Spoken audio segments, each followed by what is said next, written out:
good driver. On my ass. And after that, was I able to be, as they called, an experienced truck driver. And I'll tell you, I was still nervous and unsure after all that training and driving to be by myself, that I don't understand how these guys can be, I don't know, they go to school for what, 6 weeks? They get their license and they're throwing out there? I don't get it. 2 weeks experience. 2 weeks experience and they're out there by themselves. That's why we're training other drivers. And they're also training other drivers. Like WTF. Yeah, so that is why I think the accident rate has gone skyrocketed now. They're not getting the proper training. It gives all truck drivers a bad name now, and I mean, Sean's been out here for over 30 years driving transport. Here we go. The town of Napanee. 1989. You're making yourself sound really old. I am. He started driving in 1989. I actually drove with a beginner's license before that. And that's the same year I had my first child. So I do feel old. Back in the day. Oh my. Napanee. Around the corner here, we'll see the truck stop. I just saw the sign for Bon Echo Provincial Park. That's another beautiful park to go camping. So you would get off here at Napanee, head up towards Caladar. And there you go. Town of Greater Napanee. So we just got off here at exit 579.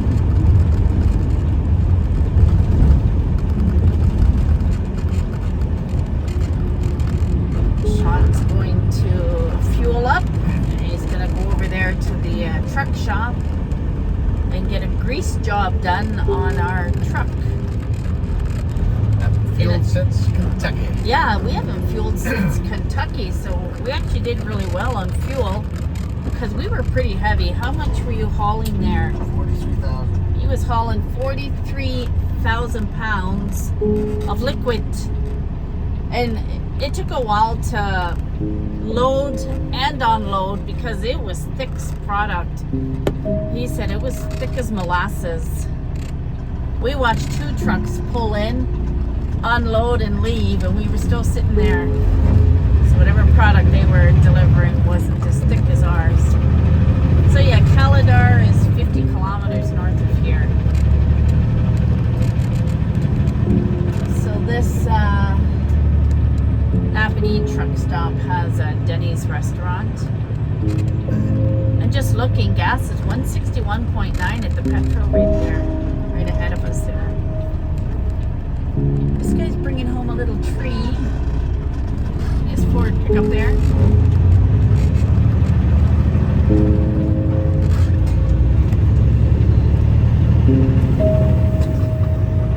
Oh, we all bent round the corner there. Only we all turned the wrong way. There you go. Quick truck, lube and truck wash open. So he's gonna fuel up here. You don't get a truck wash here, you gotta pay environmental fees. Oh yeah, we're only getting the lube job because, like he just said, if you, oh, she got her 2 little Morkies out. They look like Morkies. They were too big to be Yorkies. He said that they charge an environmental fee for a truck wash here. Yeah. And how much is a truck wash here? Somebody said it was 100. Wow. It's the city of Napanee's got that charge. Oh, it's just the city of Napanee has that charge. Yeah. And a truck wash costs over $100. No, it's $89. 89 plus tax, and then that environmental fee. At Hugo's anyways. No, I'm saying here they're charging over $100. Yeah, the guy in Belleville, his prices are good. What did I do with that? All right, shutting you guys off. There you go. There's you can fuel their cars. We just jumped back on the 401. It took them about not even 10 minutes to grease the truck for us, and Sean said they charge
travel too far.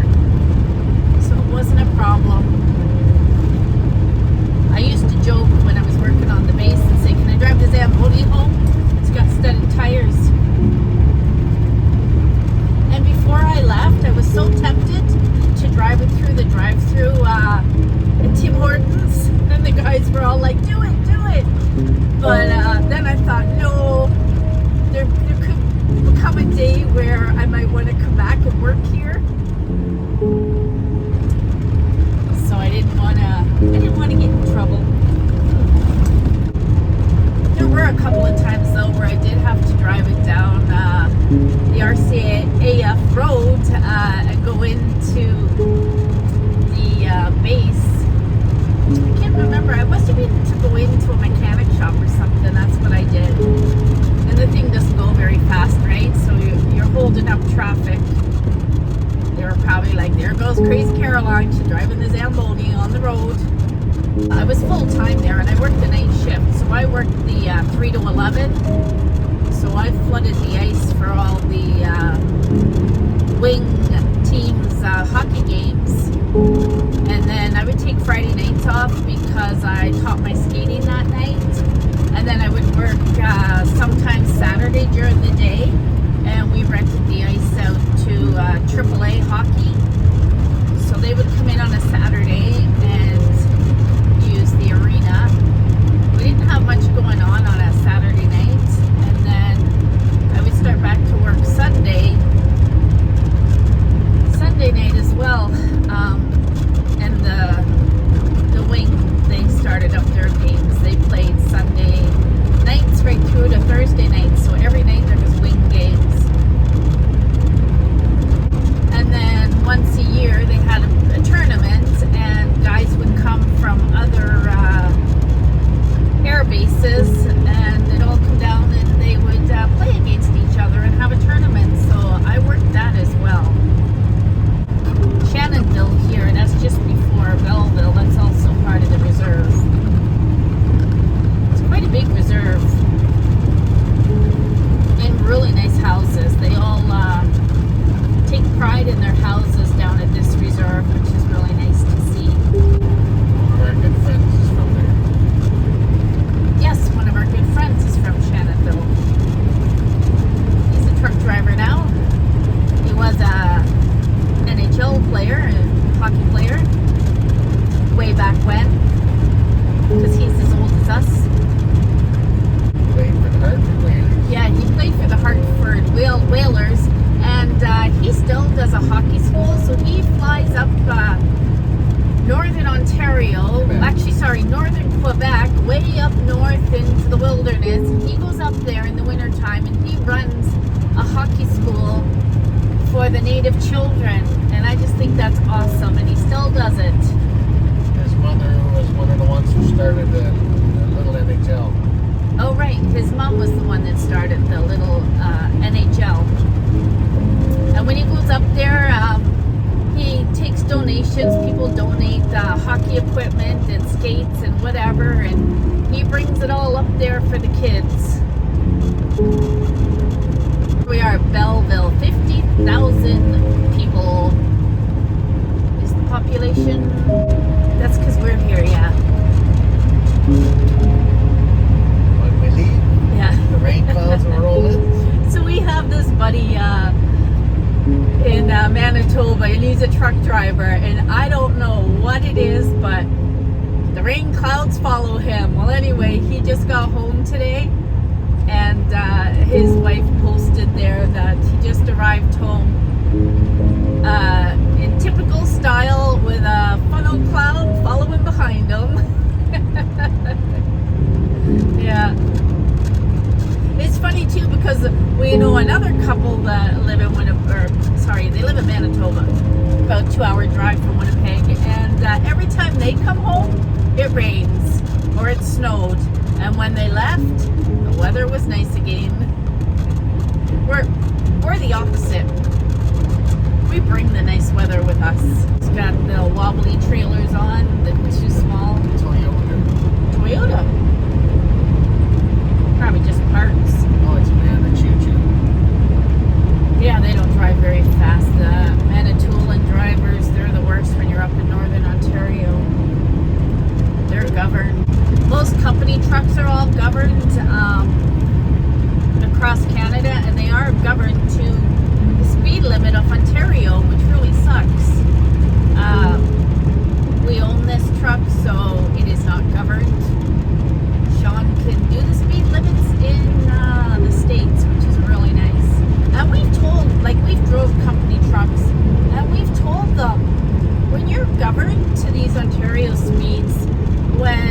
70 mile an hour, 80 speed limits in the States, we're going to be the ones like to cause the accidents because we're going so slow. We're not going with the flow of traffic whatsoever. But I guess it's the law for Canada. No, it's Ontario and Quebec. Yes, but even if you work for a company out of Manitoba, you're still governed. Yeah, because they have the... So we were governed to what in kilometers? 103. I'm governed to 103. And you know, most people, even on the 401 here, the average speed is anywhere from 110 to 120.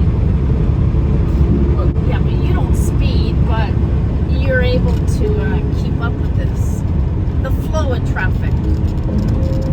So we're just passing the first exit of Belleville here, going eastbound. We got 3 red vehicles coming on. We'll let them all on, and then we need to get over. So they got their big Walmart superstore to my right, and then you will see the Quinte Mall to my left.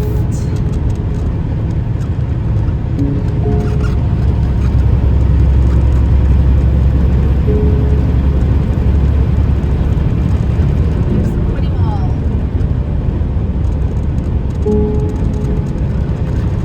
So Belleville to Trenton is only like 19 kilometers.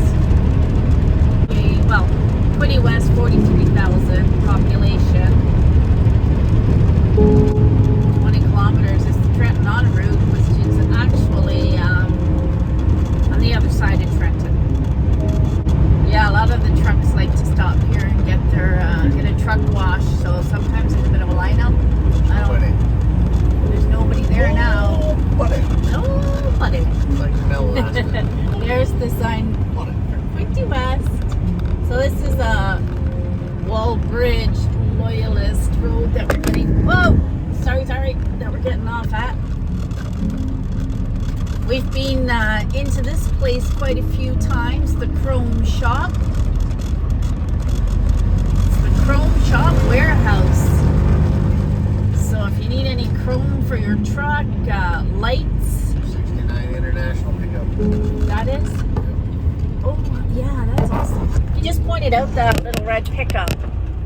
I hope you've seen it. I hope you've seen it going across the lights, the intersection. What year was it? Wow, 1969 International pickup. And they stopped making them way back then too, didn't they? 75, I think. Into 75, yeah. I mean, international transport trucks are still being made, but not the pickup. Oh, we are going to see him. He's turning into the truck stop here. He's probably going to Tim Hortons.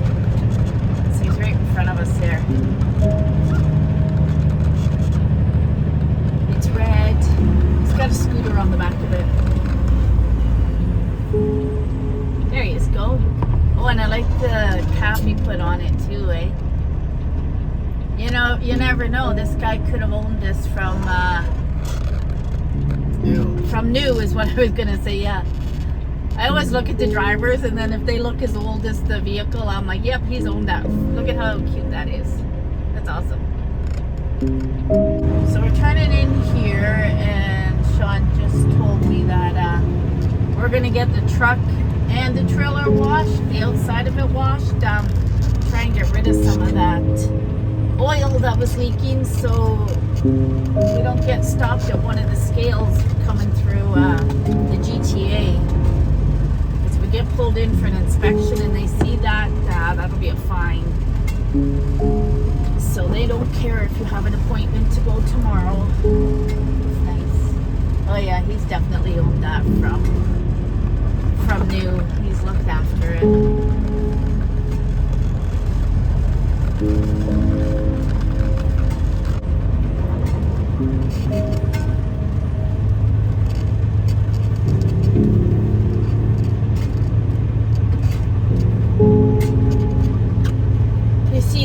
truck and trailers in the back there. They do a heavy equipment operator training course here, and they always park their equipment here. Yeah, they get all their pylons out. They learn how to back up and stuff right in the parking lot there. So this is where we're going into. I didn't catch the sign because it was a truck in the way, but we are entering the wash bay right here. So yeah, we just gotta wait our turn. They're washing a dump truck at the moment, but they do a good job here. So yeah, we'll be going in here for a wash. Talk to you in a bit.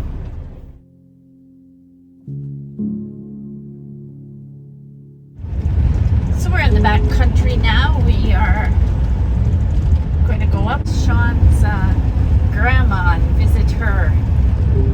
So she lives north of Belleville. We are just coming into Sterling. It's a nice little town. Nice old houses. That's what I like. And I've always loved that farmhouse right up there. You see the white one with the green roof? I love a house with like a wraparound porch. Woo! They just got this new gas station with the pizza and a food mart. Looks like the auto body place is getting something done to their grounds. We got the Ford dealership right there on the left. So not a lot of shopping here, but it's cute. They got a Home Hardware, another Esso gas station. Sean's aunt lives here, and she's only a few years older than us, but she's at work at the moment. We can wave and say hello as we drive by. So yeah, we'll see these nice little houses here. Actually, we're not going up through town. We're going to be turning, but that is the downtown right there. It's got a little river going through it. I don't know if you guys saw that guy sitting in the park. He pointed his finger up at our truck. We do get it. Now, this store here on the corner used to be a Max Milk, and now it's a Golden Tree Cannabis store. There's that little look there at some of the stores in the village. Still got the old downtown, and that was a cheese factory, wasn't it? Oh, that's the butter. Oh, sorry, that's a butter factory. I get them mixed up. They still make butter. Yes, they do. Gaily, isn't it? Yeah. Yeah, so we're turning right. No right turns on a red light because it's one of those intersections with well, it is 4 streets, but the 2 are at a V. So yeah, you got your all those are little stores all the way up. It used to be a secondhand store. I like to go in up there too. And this pizza here is really good if you're in the area. And Jimmy's Pizza. So we're coming here.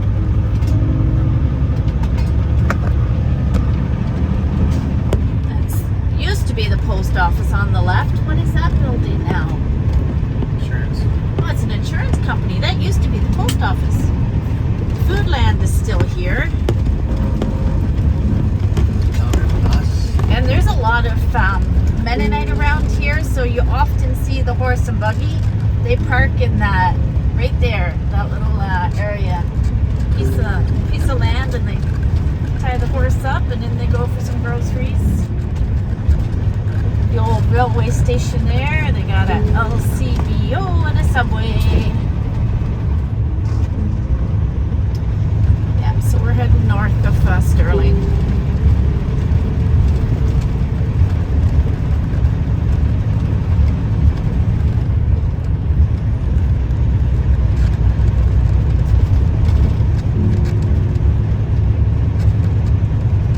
Cute little houses. They remind me of houses in Manitoba. The Sterling branch, the Legion. So we're going to come into a couple more little towns. Springbrook is 12 kilometers. Marlborough, 23 kilometers away.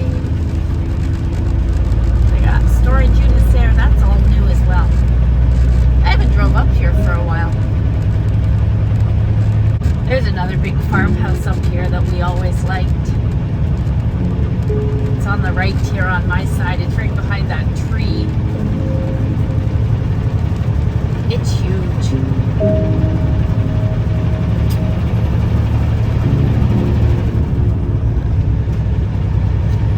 There it is. So yeah, they've updated it. They've put new windows and patio doors, and it's looking good.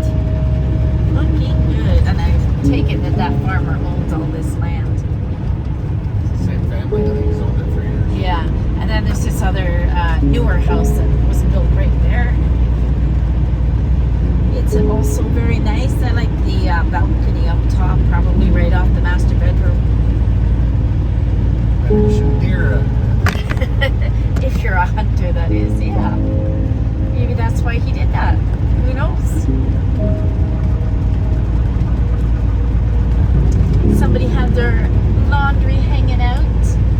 I loved hanging my laundry out all the time, but now it's a struggle trying to hold, pin up wet, heavy clothes. Another little farmhouse there. I think this is where the Mennonite live. Yeah, this one right there. They got all their clothes hanging out. I don't see any horse and buggy out. They have a minivan as well, so they're modernized.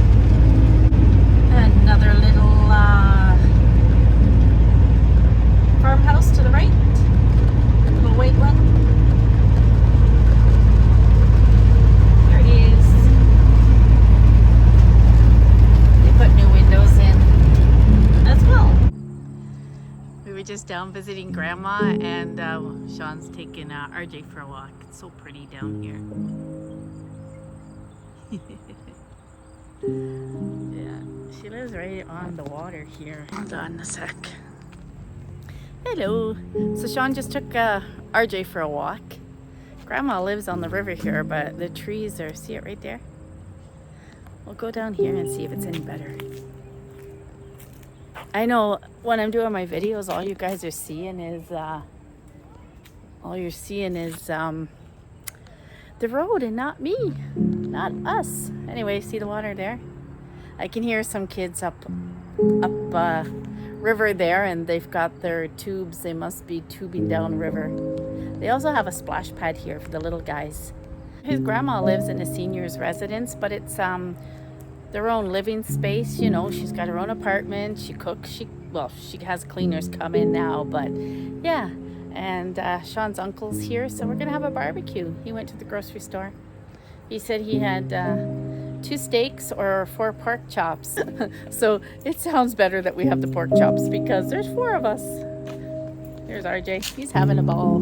RJ, we'd rather see the front of you. RJ, say hi. Say hi to the people. Look, no, not so close, not so close. Say hi. There he is. Do you like it here? Hey, you like it here? Little tongue hanging out. Do you need a drink? Hi. 2 feet from him. They already seen it. Sean said he's not a very good hunting dog. There was a rabbit 2 feet from him and he didn't even see it. Actually, there is big dark clouds coming in, but this is Grandma's lucky. She backs onto this beautiful little park. She can watch the kids down there at the water park. Yeah. And she was sitting outside. She must have went back in.